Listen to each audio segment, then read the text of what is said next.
پہلا فرض، اے ایمان والو جب تم نماز کے لیے کھڑے ہو تو سب سے پہلے کیا کرو؟ فاغسلوا وجوہکم، اپنے چہروں کو دھو لو۔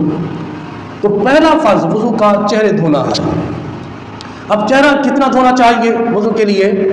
تو یہ جو عام طور پر جہاں سے بال اگتے ہیں، پیشانی ختم ہوتی ہے اور بال جہاں سے اگتے ہیں وہاں سے لے کر ٹھوڑی کے نیچے تک، اور ایک کان کی لو سے، یہ جو کان کی لو ہے اس سے لے کر دوسرے کان کی لو تک، یہ حصہ جو ہے اس پورے حصے کو دھونا فرض ہے۔ اگر اس پورے حصے میں بال کے برابر بھی کوئی جگہ خشک رہ گئی وضو نہیں ہوگا، آپ کو طہارت نہیں ملی ہے۔ اس پورے حصے کا صحیح طریقے سے دھونا فرض ہے، اور اگر 3 دفعہ آپ دھوئیں گے تو سنت بھی ادا ہو جائے گی۔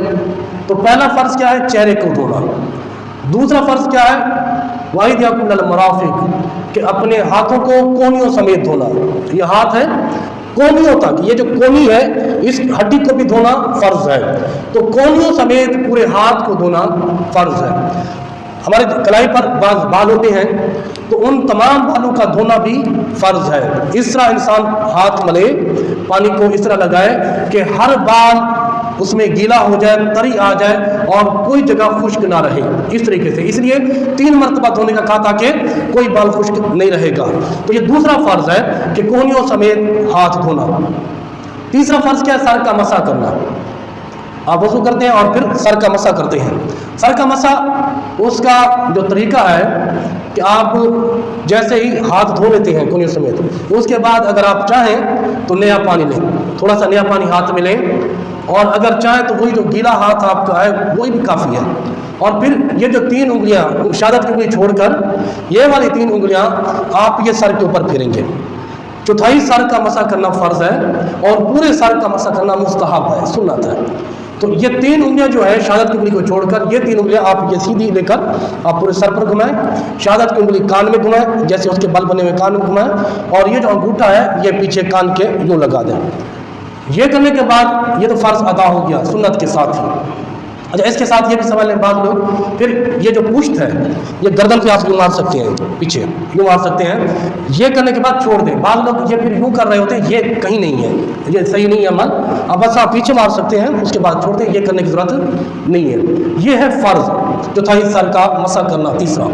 اور چوتھا فرض کیا ہے کہ آپ اپنے پاؤں جو ہے ٹخنوں سمیت دھونا۔ یہ قرآن پاک کی پوری آیت جو طہارت کی آتی ہے اس میں پورا ذکر ہے۔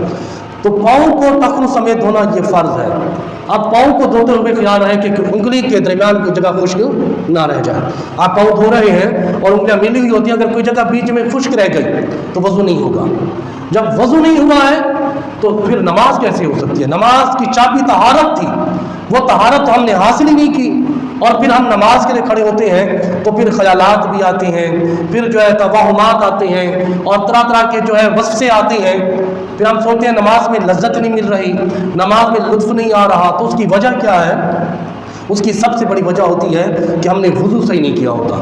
اس لیے جب بھی وضو کریں تو تحمل کے ساتھ کریں، جلدی کے ساتھ نہ کریں۔ جتنی سنتیں ہیں، اور سنتوں کی بات کی جائے تو کلی کرنا 3 مرتبہ، اور پھر دائیں ہاتھ سے جو ہے ناک میں پانی ڈالنا، اور الٹے ہاتھ کی چھوٹی انگلی کے ساتھ ناک صاف کرنا، اور پھر اس کے بعد ہر عضو کو 3 مرتبہ دھونا، یہ سنتیں ہیں۔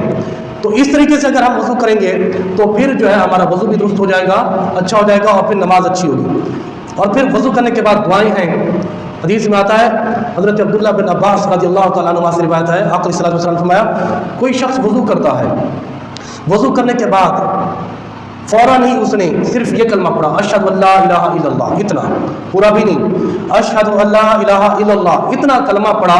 حدیث میں آتا ہے، صلی اللہ علیہ وسلم نے فرمایا، اس کے کھڑا ہونے سے پہلے اللہ تعالیٰ اس کے سارے گناہ معاف کر دیتا ہے۔ کوئی بڑا جملہ نہیں ہے، صرف اشہد ان لا الہ الا اللہ، آسان ہے، ہر ایک کی زبان پر یہ ہوتا ہے۔ تو جیسی وضو آپ نے مکمل کیا اور کھڑے ہونا چاہ رہے ہیں تو کھڑے ہوتے ہی بھلے پڑھ لیں اشہد ان لا الہ الا اللہ، تو آپ کے سارے گناہ معاف ہو گئے۔ یوں تو اور بھی دعائیں ہیں، اشہد ان لا الہ الا اللہ واشہد ان محمد عبدہ ورسولہ، اور اس کے ساتھ اللہم اجعلنی من التوابین واجعلنی من المتطہرین واجعلنی من عبادک الصالحین، دونوں ملا کر بھی ہیں اور ایک حدیث میں الگ بھی ہیں، صرف دوسرا کلمہ اشہد ان لا الہ الا اللہ واشہد ان محمد عبدہ ورسولہ۔ اس کے بارے میں آتا ہے حدیث میں، آپ صلی اللہ علیہ وسلم میں، جو شخص وضو کرنے کے بعد یہ کلمہ پڑھتا ہے، اشہد ان لا الہ الا اللہ واشہد ان محمد عبدہ ورسولہ، یہ کلمہ پڑھتا ہے، اللہ تعالیٰ اس کے لیے جنت کے 8 دروازے کھول دیتا ہے۔